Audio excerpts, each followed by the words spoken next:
Welcome to the Growth Engine podcast. Today, I'm pleased to introduce Deon Pillay, Head of Marketing Technology, Enablement and Governance at Legal & General Asset Management. Deon has played a pivotal role in transforming marketing strategies through innovative technology and robust governance frameworks. His expertise includes a broader range of skills such as B2B marketing, proactive leadership, account management, and business transformation, all underpinned by a commitment to diversity and inclusion. Prior to his current role, Deon led the marketing operations at Legal & General Asset Management, streamlining processes and integrating advanced marketing tools to enhance content delivery and compliance. His journey also includes significant contributions in regulatory and client reporting management. Join us as we dive into a conversation to explore the intersection of marketing and technology in one of the UK's leading financial services organisations. Deon, thank you for joining us today. Great to be, and thank you for having me. Just to kick us off, could you start by telling us about your career background today? What led you to your current role at Legal & General Asset Management? It's a really interesting journey. So I started off on a working holiday here in the UK, and my first job was working in hospitality in a hotel. Right. And then I moved into banking. So I worked for Barclays Bank, the private wealth space. And then I got a phone call to come for an interview at Legal and General. And I thought, why would I want to go to insurance? Like, didn't understand Yeah. there was a whole asset management business behind Legal and General. So I've been there 13 years in various roles. I started off in the client service space initially, so managing the client support teams. Then I moved into fund reporting, regulatory change. And then I had the opportunity to move into marketing 4 years ago to really come in and build the MarTech stack and to ensure better governance in marketing. Okay, interesting. You've talked about the strong alignment between marketing and sales, but particularly at Legal & General. Yeah. How has that relationship evolved over the time that you've been there, and how does that alignment enhance business performance? It's an interesting one. We see the evolution of how marketing's actually evolved. So marketing is no longer just a coloring in department. Yeah. Marketing is a core part of sales enablement. And we see this great relationship between marketing creating the right content that resonates with our sellers, which then resonates with the people that we're selling to, so our clients. And what's really important is that we take a very integrated approach around looking at the content that we're creating, the campaigns that we're building, but also how do we go out to market with one clear LNG voice. And that's Right. really, really important for us. So really serving our marketing people to do their best jobs and enabling them to help support the sales teams as well. Okay. No, to get this working symbiotically together, you've got technology at the heart of that, and I know that you've got an innovative use of technology, and you've been developing close partnerships with some of the suppliers that help you with that, including use of AI. Could you give a bit of background in that? Yeah, and technology is playing such an important role right now, especially in marketing. And what's really key here for us is it's not just suppliers, it's building relationships. It's such an important thing. And I'm lucky to work with some amazing vendors right now, really leading the way in how we innovate in the marketing space. One key player in that space has been Seismic. And how we use Seismic is around the biggest challenge that most companies currently face is content. There's a massive sprawl of content living in different ecosystems. What we've managed to do is bring all that together through using Seismic, which allows us to basically curate content by client type, by country, ensuring good governance. And what that means for our sellers is they don't have to worry about getting things recomplied. We have everything complied within Seismic, which enables them to really build their sort of pitch decks or any client-facing material very quickly, so it's faster to market as well. So really sort of leading in that space of content curation, content production, and then content delivery as well. So is Seismic essentially a content distribution platform? No. So Okay. what Seismic sees itself as a sales enablement tool. Okay. Now, many companies buy Seismic using it for one specific reason. Normally, it's content curation. But Okay. there's so many different facets to it. And me being very tight with money and sort of making sure that we're very commercial in the way we market, what I try to do is make sure we maximize the use of our technology, so sweating the asset. Yeah. So what we have done is we've built both the content library, but also we have different journeys within the actual Seismic platform. So when a salesperson sends something out via Seismic, we get live insights. So we can see exactly how the content is being utilized by our salespeople, but also by our clients. What's resonating with our clients, enabling us to really build the right content for those clients going forward. But equally, we have digital sales rooms where we can actually create a customized space for our clients to come in and interact with our content and our salespeople as well. And the Fantastic. next great piece that we're doing at the moment is looking at Enablement Planner. So bringing in a tool where we enable the marketing team to sort of build in one ecosystem. So you can brief the team, build the asset, and deliver the asset in one ecosystem. Because we know that people don't want to be working in multiple spaces. Nobody wants to go through email, then back to design tool, then back into a system to log something. It's just too time consuming. So what we're trying to do is reduce the admin burden and free up the time for our creatives to be creative in helping enable sales do their jobs really well. You say that the next part you're building, it sounds like that partnership with Seismic is so tight that you're helping them in the actual development of the product. Have I got that right or wrong there? Absolutely. And I said this in the very beginning, right? It's about partnership, it's about Yeah. trust. And what we've been very lucky to do is forge a very strong relationship with Seismic over the last 4 years, which gives us access to the development team. So we see what's on the product roadmap. And equally, we get to input to how that sort of shifts and shapes. So it enables us to get the benefits of Seismic technology, but equally and selfishly, get exactly what I need for my team. Yeah, fair. So yeah, we have a great relationship, and we started our build with them probably a year ago, looking at the product that they were developing and saying, well, actually, from an end user perspective, it's got a number of gaps. And the great thing with Seismic are they're very open to that. Mm. And they were very keen to partner with me and my team to help them build this tool and shape the future state of the tool. So we're really looking forward for that going live in October for our planning for 2025. Fabulous. That sounds like a brilliant partnership there that's benefiting both Yeah. sides. Fast tracking Seismic, probably making sure that they're building something that the end client absolutely wants, and as you say, selfishly helping your team achieve more with the same. Yes, you make a great point. It's about partnership again, and it's a win-win for both of us because, like you say, they have a tool that's ready to go to market, which will really help support the wider industry. When we're building these things, we're not just building it in isolation for my own marketing team. Mm. I'm thinking about the use cases that will also be commercially viable for Seismic, but equally, and like I say, selfishly benefiting us because if we can get the right cost for our support and help, then it's going to make my marketing team's lives much easier, and equally, it's going to give Seismic a better product. We had a previous guest on the show which was talking about effectiveness of marketing, and one of the things that you talked about is the insights and that you're gathering from the use of content from sales teams, and actually making sure that the stuff that you're building is driving presumably growth into the bottom line of the business. Is there what have what insights have you gained? Is it led you to change direction in approaches at all? Yeah, it certainly helped us curate content better because what we got very quickly was the amount of content that wasn't being utilized. So people were creating stuff, spending hours, if not weeks, doing packs that nobody was looking at, right? Yeah. So we said to them, instead of creating this type of content, here's what people are searching for in the library and not finding. Refocus your efforts and create this because nobody wants to get told their baby is ugly, let's face it, right? And people get very precious about writing content. And if they think their content is amazing, they don't want to kill it. But Yeah. we can actually show them the data behind and say, well, actually, nobody's using, or one person's using it. Yeah. The same with content we're sending out to clients on a monthly and quarterly cycle. It very quickly gave us a view that actually this content is not resonating. You're seeing our quarterly reports, the open rates for these things are very low, right? So it's not only Seismic's intel that we're using, we have our CDP coming in well, next week it's going live. That's going to really give us rich insights about our clients, a 360 view of our clients and how they're navigating our websites, how they're engaging with their CRMs, how they're engaging with the live sort of campaigns, but also email, which really enables us to channel our marketing spend effectively, curating those client journeys more effectively, and then sort of driving better outcomes for the business. Because, like I said, marketing has to become very, very commercial for the future. Yeah, absolutely. That we're going to rewind slightly because when talking about seismic, you also talked about compliance within that process as Yes. well. Where does that fit in? And I'm keen in my experience, compliance is obviously something that the industry it's ever changing, but it can with especially within content production, it can sometimes become a bit of a bottleneck. How does Seismic work with compliance, and how does that streamline the approach?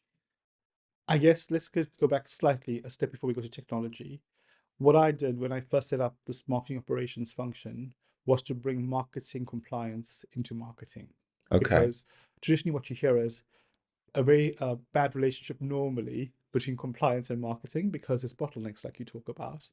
And for us to break down those silos and work more effectively within marketing, it was great to have people that have a compliance background sitting in marketing. So we See. have a first line compliance team, which do all of the compliance for marketing material, with an escalation to second point where required. So we have a great framework in place that supports that relationship. Got it. It's a strengthened relationship. And then we layer that with technology. And I think we were one of the first companies to embrace technology and use AI in compliance. Everyone Right. goes, oh my God, compliance AI. But what we have to always say is we know that AI is not 100% foolproof. It's still a journey. Yeah. And what we do is that's our first pass, right? It's, Yes. it's, it's a Okay. support, it's a system to support the wider team, not just the compliance team, but people actually creating content. So Red Marker AI is what we've used. And we've worked with them over, I think it was probably 18 months, a good 18 months to build that tool. It was a tool initially set up to support legal review. Right. It now has great compliance functionality. We've built in all our rules in there for the different countries, different client types, different regulations. And within seconds, you pass a document through, it comes back and says, this document's not compliant. Here's why it's not compliant. Here's the corrections to make it compliant, Amazing. right? So if you invest in these great technologies and willing to put the effort in, the outcomes can be fantastic for you and your team. So the your creative teams are essentially using that before it even gets to compliance, just to steer them and sense check things in a way.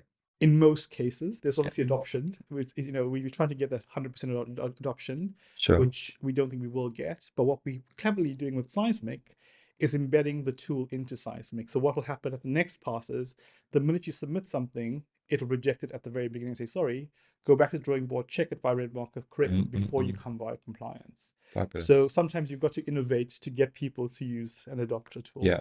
With this approach, the volume of data that you must be generating must be quite extraordinary. How are you managing that, and where do you want to take that within? Are you there with your use of data within marketing, or do you still think that there's places you'd like to take it? I guess there's always big data, right? Data's always coming, and it's quality of data as well. So I guess with our CDP that's coming in next month, we'll get better insights. Right now, we know there's still a demand for content, different type of content. We're moving away from your traditional PDFs. I say get to the PDF all the time. Yeah. We look at more innovative ways like Xeros, really enabling your client interactive journeys through using technology like Xeros. That's where we see a shift. Video is another big, another big strand that we're seeing demand for. And again, it's embracing things like Synthesia AI, but using it in a way that's accessible to our people, but not playing with the avatars yet, because we know there's still a bit of governance that needs to be done around that. But really utilizing the text to the script to voice and video, right? That's really important for us. And then utilizing existing video that we have, because we're thinking about being green, and it's really important to not sort of creating content, especially video content where you bring in big crews to film things, is repurposing that content. Yeah. So when we take what our new approach to content is, what can we reuse? What's the longevity of the stuff we're creating? And we're thinking about cross-channel, not just one specific channel. Where in the past everything was catered for a specific channel. Now it's how do we spread the asset across the different channels? We have great collaboration across different teams, so we are more collaborative in how we approach marketing. We are trying to do fewer things better. I think Mm-mm-mm. it's really important because we know right now there's so much content out there, and how do you get people to see it? And by Yeah. flooding them with something, it's not a great way to approach customer service, right? You probably receive, same like me, 200 emails plus a day. Yeah. How many do you actually open? Probably 20 of those. Obviously, if they work ones, you open them because you have to. But other sort of marketing type activity, I'm like, oh, this is just noise in my inbox, right? Yeah. So it's about being thoughtful in your approach and making sure you have the right tools to tell you when you last email somebody, not to keep spamming customers, but Mm-mm-mm. sending quality things like, our thought leadership pieces are really quality. The blogs and the podcasts that we create are all great quality for our clients. We're not selling, we are building relationships with our clients. And that's really, really important. That approach which is obviously a fantastic approach of increasing quality, presumably that is now resonating. You're getting the data to show that that is resonating with the end clients. Are the sales teams responding to that as well? Absolutely. I think, what we've also doing is lots of automation. So pitch deck production automation, right? It would typically take a CRM 2 hours to create a deck to go to their client. Now they can select a couple of of elements within the builder and put in the client name, etc. And within a couple of minutes, our props presentation, it's in the one legal and general voice, Yeah. is consistently going out correctly the same way that we want it to go out, and they're pitching the product in the way it needs to be pitched. So for them, it's saving them lots of time. Yeah. And we keep getting the ask for more. So we can now focus our efforts that we're saving on the admin burden to create better quality content. So really listening to, because we are becoming a global business, right? We are selectively global. We are becoming a much bigger global player. And what's really important for us is to have the right content for that region, for that client type. So it's working in partnership with sales. It goes back to the whole sales marketing relationship, really understanding what their needs are, but using our expertise as marketeers to deliver the right content for them or the right campaigns for them. To dive into that a little bit more, you are creating content that works across the global geographic span, but still allowing localizations for specific market nuances, shall we say? Correct. And that's why we sort of develop things like global disclaimers, because we know from a compliance perspective, everything has to meet the local regulatory requirement. So we do have compliance teams in each of our local regions.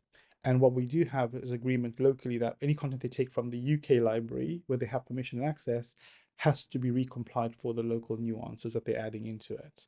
Now we know that the US market's slightly different, and therefore the content has to be slightly different. Certain things you can't put into your content, like um, testimonies from clients, etc. Testimonials just don't work in the US. You can't have those elements in there. Equally, the branding has to be very different because they're not allowed to use our half umbrella logo, for example. They've got to use the entire asset. Right, So right, those sort of nuances where we need to work together to understand how we can support those wider marketing teams. We are the biggest marketing team here based in the UK, right, but we support the Asian market, the Middle East market, and the European market. We don't currently fully support the US market. right, And right, that's sort of where we're now trying to build that synergy between the two teams to really help drive their marketing program as well. right, right. It sounds like you're as a business, you're very advanced within the marketing technology space and how you're starting to optimize this. You sound very excited about this as well, in that you actually embrace the technology and the innovation. I'm interested to know, when you sort of have paused to reflect back on your journey, what you think the biggest challenge has been that you've had to overcome to get to the business to the point that it's in at the moment. And you pick up on a great point. I'm very excited about technology. It's something that really drives me every day to get out of bed and do my job, right? But getting people to go on that journey with you sometimes is really, really difficult. And with our first implementation, I got my fingers burnt. Like, because I was so excited running ahead of the pack, getting all the stuff done, getting excited about it. And then you look back and you realize that half the people haven't bought into your vision. Yeah, And we already started building Seismic. And the common challenge was we don't have time. We're busy. We've got lots mm, of work to do. This is going to cause us more admin burden. And I knew in my head and my heart it would not cause, it'll be better for the team.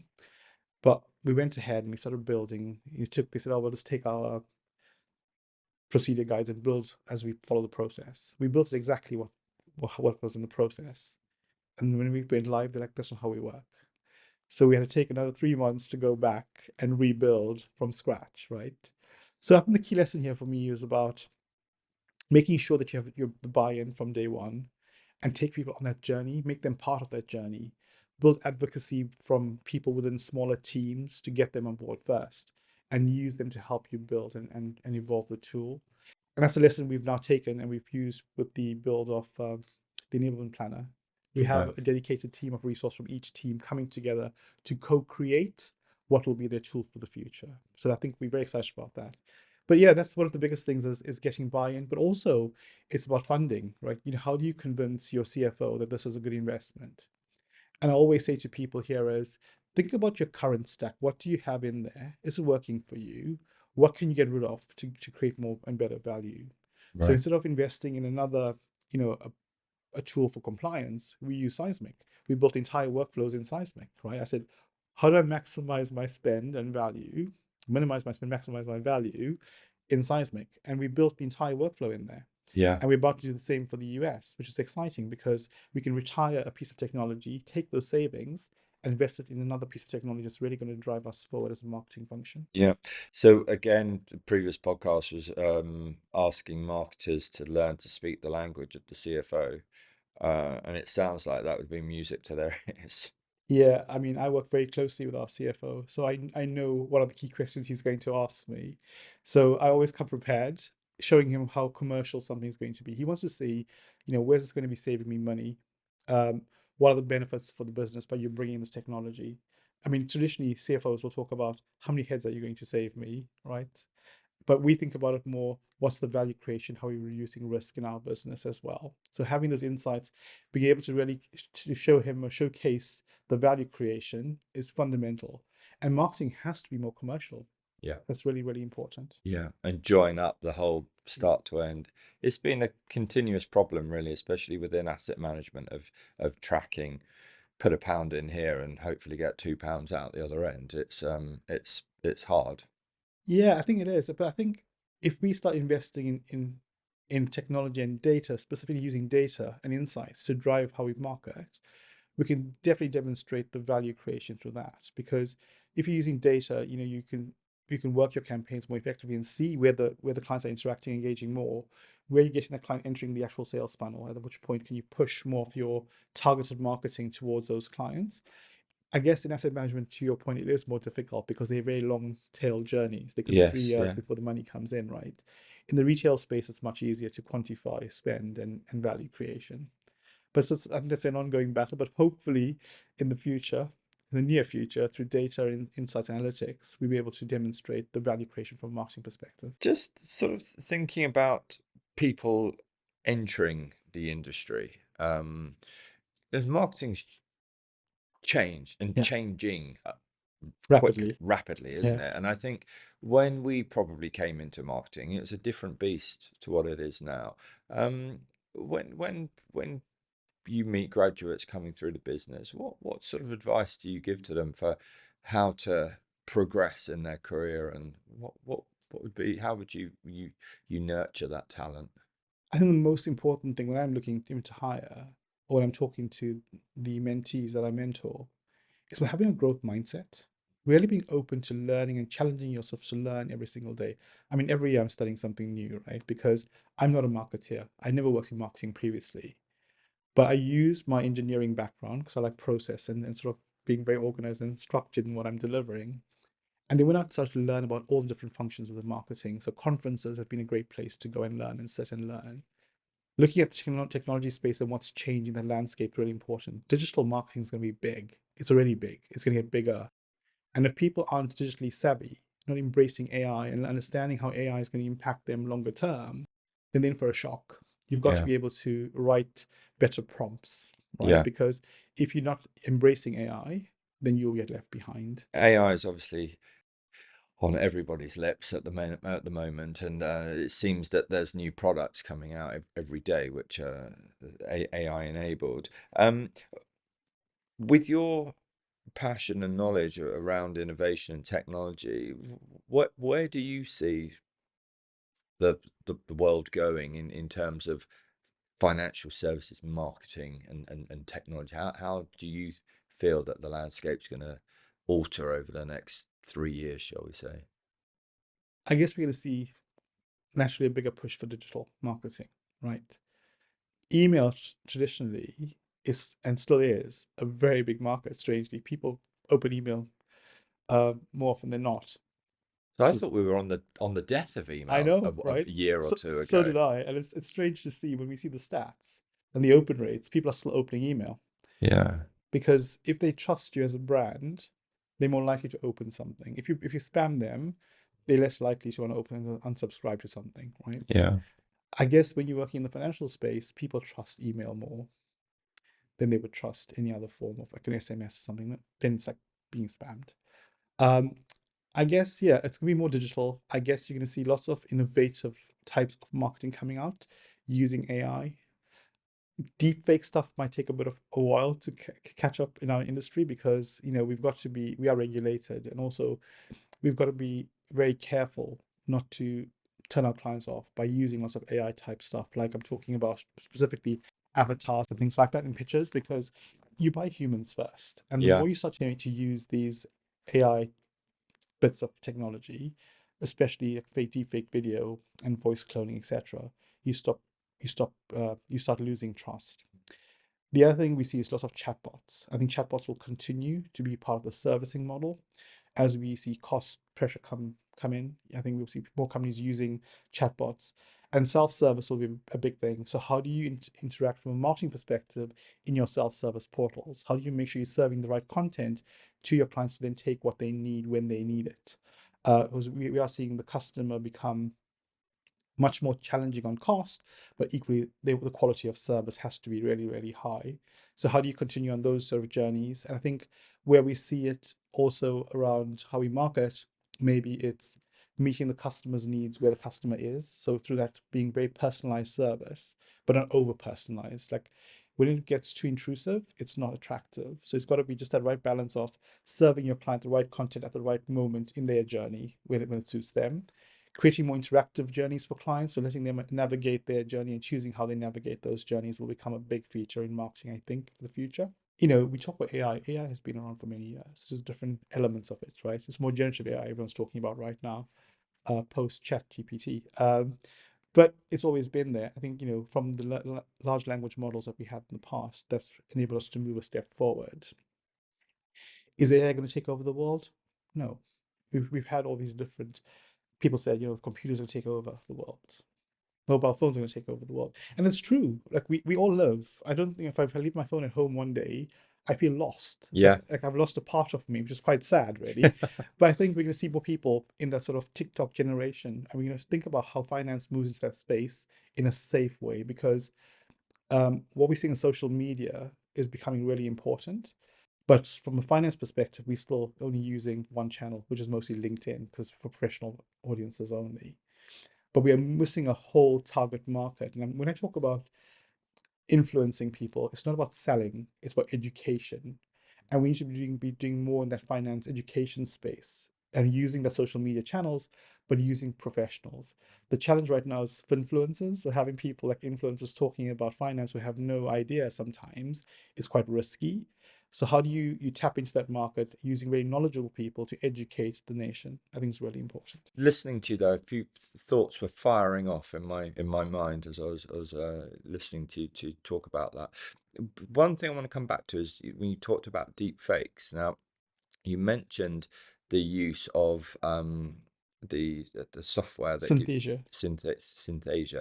Now, I've heard of the tool where people can go in now, they can get themselves filmed and get themselves scanned, and then you have your own Avatar. avatar, Yeah, which you can then program any language in. correct. And what in the in and the piece I wanted to talk to you about was in a world where consumers are wanting transparency, Correct. where does that line sit in your view? Do you think that? You have to disclose upfront that you're using an avatar, Yeah. because as much as avatars look amazing, they're still not 100%. Also, you wouldn't want to lie to a client. Like, someone's believing you've taken the personal time to record a special piece for them, Mm, and then they find out that it's actually an avatar. yeah.